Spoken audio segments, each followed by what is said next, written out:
Selamat sejahtera dan salam sayang dari saya, Puan San Bagawali Subramaniam. Cikgu berasal dari Pulau Pinang tetapi sudah 26 tahun menetap di Selangor. Cikgu mengajar di SMK Penamaran Jaya, Pelabuhan Kelang, Selangor. Apa khabar murid-murid sekalian? Cikgu harap anda semua dalam keadaan yang sihat dan bersedia untuk mengikuti Geografi KSSM tingkatan 4. Baiklah, sebelum cikgu mulakan sesi hari ini, cikgu harap murid-murid sudah pun bersedia dengan buku teks geografi tingkatan 4, buku catatan dan alat tulis yang diperlukan. Macam mana? Sudah bersedia? Baiklah, kita mulakan sekarang. Cuba murid-murid perhatikan imej yang ditayangkan. Pernah tak murid-murid melihat mana-mana kejadian tadi? Pernah? Agak menakutkan, bukan? Cikgu doakan agar kita semua dijauhkan daripada kejadian sebegitu. Apa yang anda lihat tadi adalah kejadian gerakan jisim. Ya, pelajaran hari ini adalah tentang proses gerakan jisim. Murid-murid sekalian, sebelum cikgu teruskan, marilah kita lihat dahulu objektif pembelajaran hari ini. Di akhir pembelajaran, murid-murid akan dapat pertama, mengenal pasti konsep dan jenis gerakan jisim. Selain dari itu, murid-murid juga akan dapat menerangkan faktor-faktor yang mempengaruhi gerakan jisim.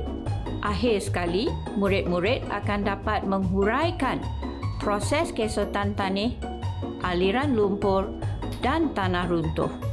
Murid-murid boleh merujuk kepada bab 8 dalam buku teks geografi KSSM tingkatan 4 dari muka surat 104 sehingga 108. Jadi murid-murid, hari ini kita akan tumpukan perhatian kepada konsep dan jenis gerakan jisim, faktor-faktor mempengaruhi dan proses gerakan jisim.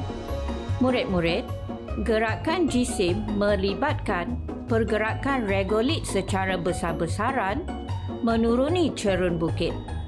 Regolit merujuk kepada tanah, batuan dan lumpur. Cuba murid-murid lihat gambar yang menunjukkan keadaan sebelum dan selepas kejadian gerakan jisim. Jika murid-murid perhatikan gambar tadi, gerakan jisim melibatkan pergerakan bahan atau regolit menuruni cerun bukit akibat daya tarikan graviti. Suatu kawasan yang bercerun dan penuh dengan tumbuh-tumbuhan akan terus berubah menjadi sebuah kawasan yang terhakis dan penuh dengan longgokan tanah, batu dan lumpur. Terdapat dua jenis gerakan jisim iaitu pergerakan yang perlahan dan berterusan serta pergerakan yang cepat dan secara tiba-tiba.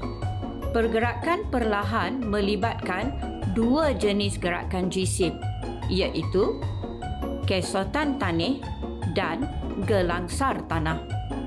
Marilah kita lihat kedua-dua pergerakan tersebut dengan lebih terperinci. Pergerakan yang pertama ialah kesotan tanah. Kejadian ini melibatkan pergerakan lapisan tanah menuruni cerun secara perlahan-lahan. Pergerakan ini adalah sukar dikesan kerana pergerakan ini tidak dapat dilihat dengan mata kasar. Jadi murid-murid, bagaimanakah kita tahu bahawa kesotan tanah telah berlaku? Cuba murid-murid fikirkan. Ya, betul tu. Kita dapat mengesan kesotan tanah melalui kedudukan tiang elektrik, pagar dan pokok yang condong. Pernah tak anda melihat tiang atau pagar yang condong di cerun bukit? Itulah bukti kesotan tanah telah berlaku. Seterusnya ialah gelangsar tanah. Gelangsar tanah berlaku di kawasan kutub dan kawasan yang mempunyai glasier. Kawasan-kawasan ini mengalami pembekuan dan pencairan secara berulang-ulang. Pada musim bunga atau musim panas, suhu yang semakin meningkat menyebabkan lapisan tanah di permukaan glasier mula cair. Pada masa yang sama, lapisan di bawah masih berada dalam keadaan yang beku. Daya tarikan graviti bumi akan menyebabkan lapisan atas yang tepu dengan air menggelangsar pada lapisan bawah yang masih beku dan mula turun perlahan-lahan. Gelangsar tanah membentukkan cerun yang berlekuk dan berbonggol seperti yang anda lihat dalam foto ini. Okey murid-murid, setakat ini kita telah pun mengenal pasti dua jenis gerakan jisim yang berlaku dalam pergerakan perlahan. Adakah anda dapat mengingat kedua-dua kejadian tersebut? Syabas, nampaknya anda memang memberi perhatian. Baiklah murid-murid, mari kita teruskan pula dengan dua jenis gerakan jisim yang berlaku melalui pergerakan cepat. Cikgu pasti murid-murid pernah mendengar tentang dua pergerakan ini. Pertama ialah gelongsoran tanah atau lebih dikenali sebagai tanah runtuh. Cikgu harap anda tidak mengelirukan gelongsoran tanah dengan gelangsar tanah. Gelangsar tanah tidak berlaku di negara kita, ya? Murid-murid tahu tak istilah bahasa Inggeris yang digunakan untuk tanah runtuh? Ya, tepat sekali. Istilah yang digunakan ialah landslide. Gelongsoran tanah melibatkan pergerakan batuan yang bercampur dengan butir-butir tanah menuruni cerun dengan sangat laju dan secara tiba-tiba. Baiklah murid-murid, cuba tonton klip video ini.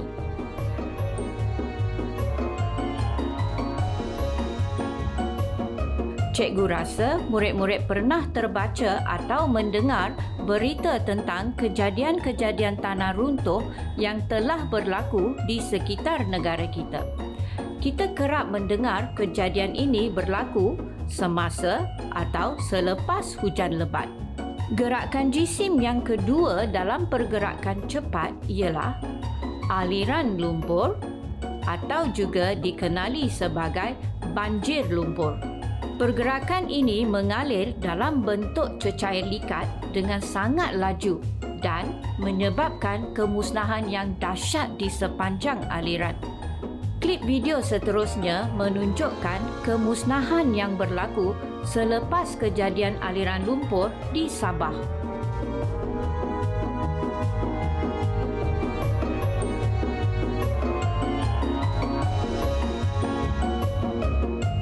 Baiklah, sebelum cikgu teruskan, cikgu ingin melihat sejauh mana pemahaman dan ingatan murid-murid setakat ini.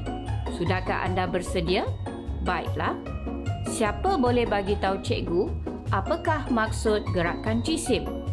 Ya, betul tu. Okey, seterusnya, cuba bagi tahu cikgu ada berapa jenis pergerakan. Wow, hebat, tepat jawapan anda.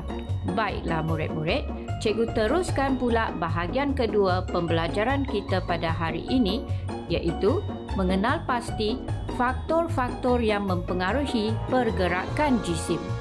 Baiklah murid-murid, pada awal pembelajaran, cikgu ada menerangkan tentang jenis-jenis gerakan jisim, kan? Adakah anda masih ingat dua sebab utama gerakan jisim berlaku? Ya, tepat sekali. Sebab pertama ialah cerun-cerun bukit dan yang kedua, daya tarikan graviti. Cerun bukit dan tarikan graviti menyebabkan regolit seperti tanah dan batuan menuruni cerun bukit. Murid-murid harus ingat, walaupun dua faktor tadi adalah di antara penyebab utama kejadian gerakan jisim, tetapi terdapat beberapa faktor lain yang mempercepatkan lagi proses gerakan jisim. Murid-murid sekalian, jangan lupa ya membuat catatan. Okey, Mari kita teruskan. Cuba anda perhatikan faktor-faktor yang ditunjukkan. Kalau murid-murid perhatikan, hanya 3 daripada faktor tersebut adalah faktor semula jadi, manakala yang selebihnya adalah aktiviti manusia, iaitu ketinggian cerun, hujan lebat, kurang litupan tumbuhan, pembalakan, pembinaan lebuh raya, pertanian, pengkuarian, gempa bumi dan letusan gunung berapi. Dapatkah murid-murid tentukan yang mana adalah faktor semula jadi dan yang manakah aktiviti manusia? Bagus, anda memang bijak.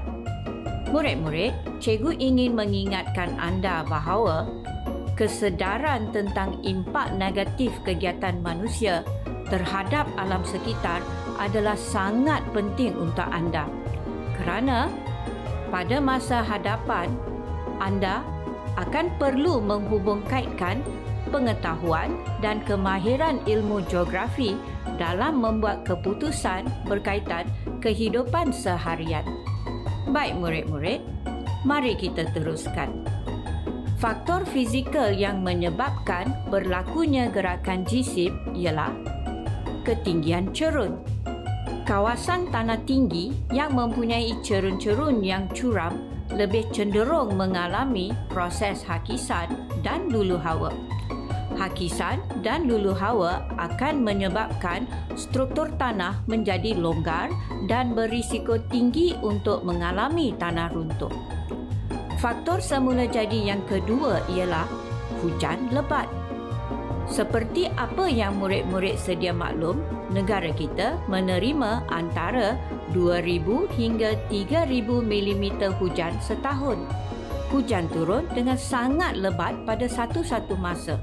Selain dari itu, hujan lebat juga boleh berlaku akibat ribut atau taufan seperti yang sering dialami di Filipina dan Vietnam. Keadaan cerun dengan struktur tanah yang longgar serta tanah yang tepu dengan air akan mengakibatkan kejadian tanah runtuh dan aliran lumpur. Jadi, murid-murid sekalian, walaupun kita bersyukur menerima hujan yang banyak kerana membantu pelbagai aktiviti manusia, ingat ya, hujan lebat mampu membawa kemusnahan. Baiklah murid-murid, apakah faktor seterusnya? Ya, betul. Faktor seterusnya ialah kegiatan pembalakan yang semakin memuncak di negara kita. Penebangan pokok untuk tujuan pembalakan menyebabkan kekurangan akar pokok untuk mencengkam tanah. Ini menyebabkan struktur tanah menjadi semakin longgar. Hujan lebat serta kecuraman cerun mengakibatkan kejadian tanah runtuh dan aliran lumpur. Murid-murid, bagaimanakah kita hendak mencapai kemajuan tetapi pada masa yang sama memelihara alam sekitar? Di sinilah kemahiran mempelajari mata pelajaran geografi akan memainkan peranan. Baiklah murid-murid, faktor seterusnya ialah kekurangan litupan tumbuhan di lereng-lereng bukit akibat kegiatan manusia. Keadaan ini turut memberi kesan dan mengundang kejadian tanah runtuh. Okey murid-murid sekalian, bagaimana setakat ni? Cikgu rasa murid-murid dapat memahami apa yang cikgu sampaikan. Bagus. Oh ya, jangan lupa untuk minum air untuk memastikan badan anda sentiasa segar. Mari kita teruskan. Faktor seterusnya ialah pembinaan lebuh raya di lereng-lereng bukit juga boleh mengakibatkan kejadian tanah runtuh. Ini adalah kerana pembinaan lebuh raya memerlukan penebangan pokok serta penerisan cerun.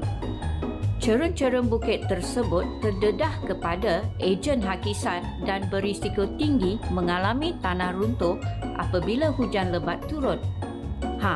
Sudahkah murid-murid memikirkan bagaimana hendak membangunkan negara dengan impak yang minima terhadap alam sekitar?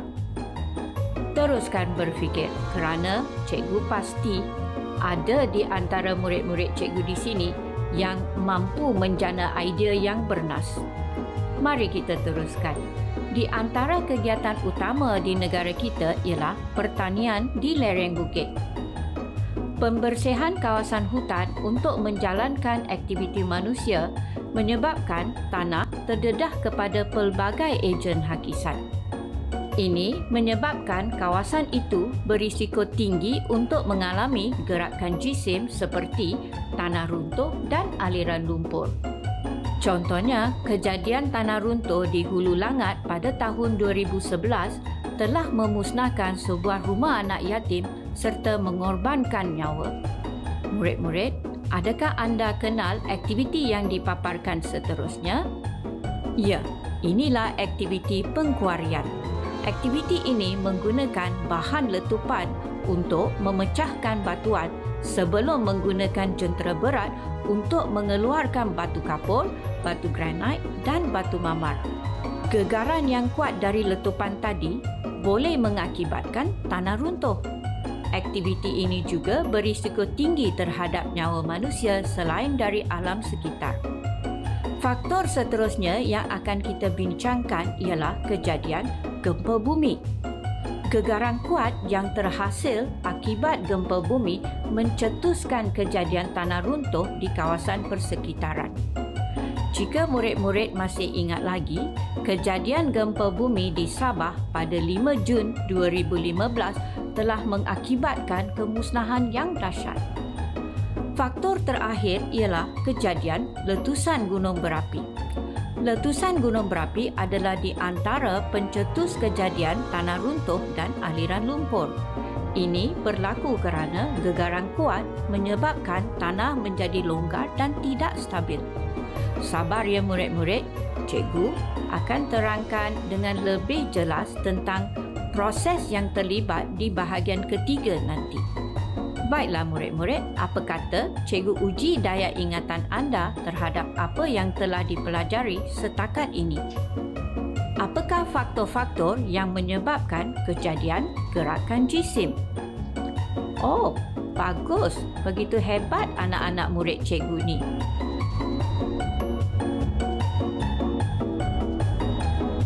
Okey, apakah faktor yang telah mengakibatkan kejadian tanah runtuh di sekitar Gunung Kinabalu, Sabah pada tahun 2015? Tahniah, ramai yang dapat memberi jawapan yang betul. Baiklah murid-murid, kita teruskan bahagian ketiga pelajaran hari ini iaitu proses yang terlibat dalam kejadian kesotan tanah, aliran lumpur dan tanah runtuh.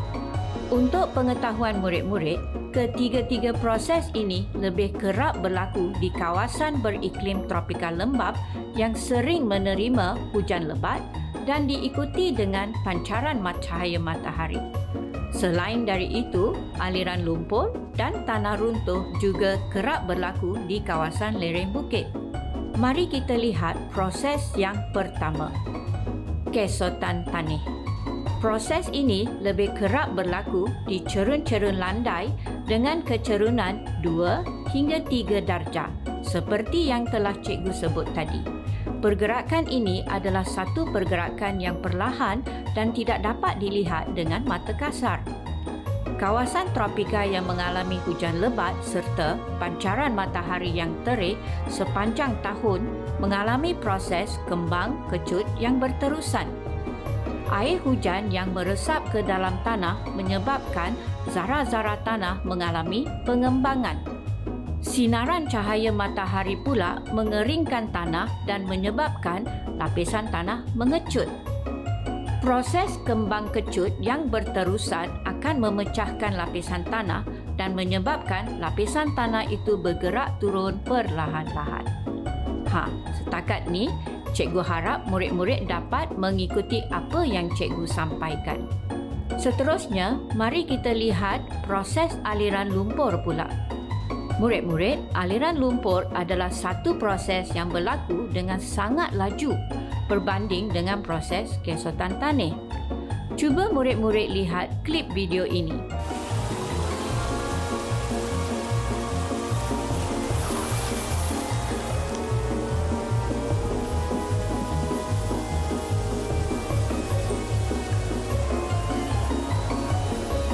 Laju kan?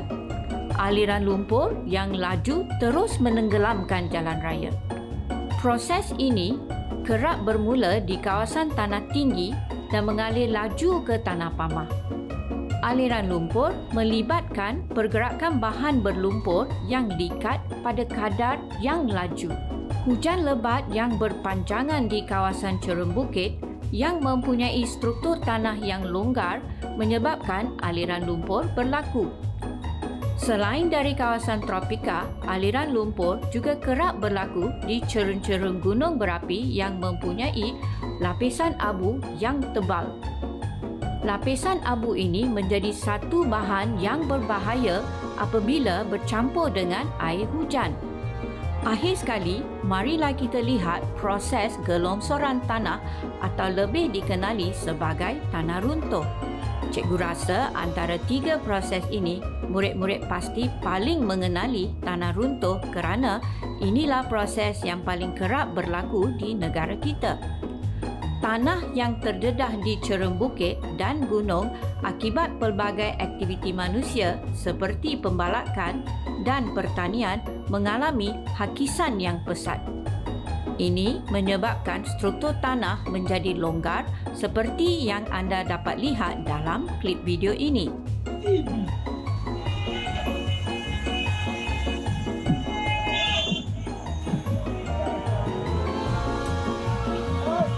Sekiranya murid-murid pernah menggunakan mana-mana lebuh raya di negara kita, cikgu pasti murid-murid pernah terlihat bahagian lereng-lereng bukit atau gunung yang pernah mengalami tanah runtuh. Selepas ini, bila murid-murid menaiki kereta bersama keluarga, cuba anda bagi perhatian kepada persekitaran anda.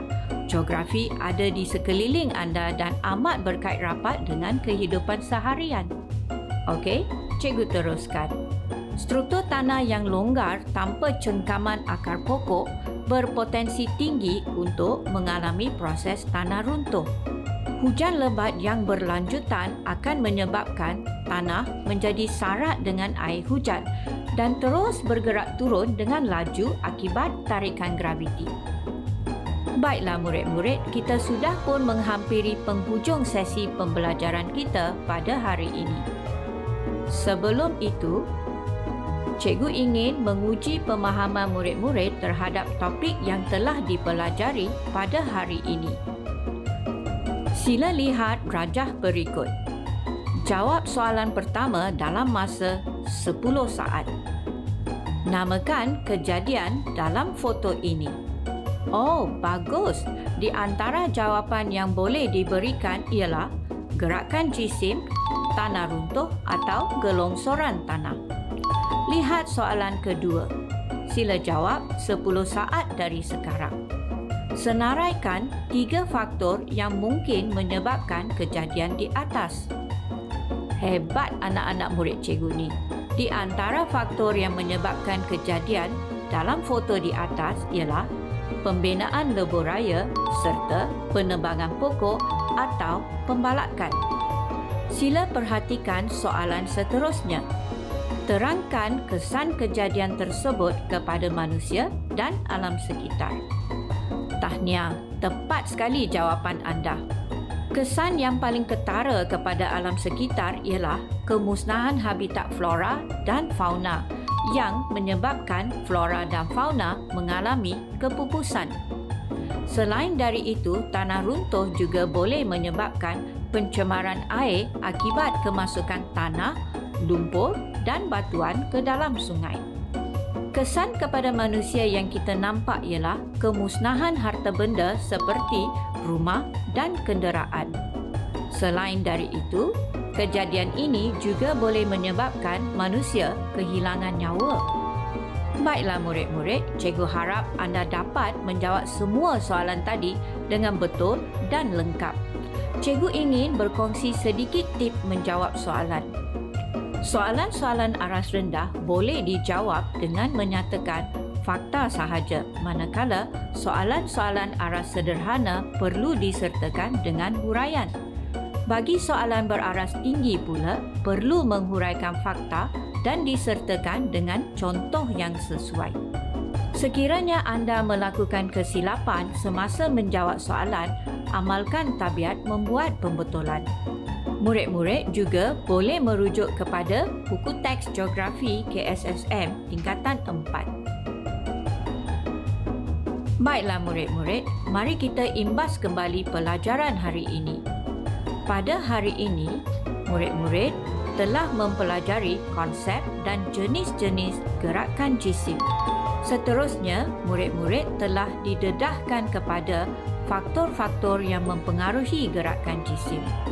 Akhir sekali, anda mengenali proses yang terlibat dalam proses kesotan tanah, aliran lumpur dan tanah runtuh.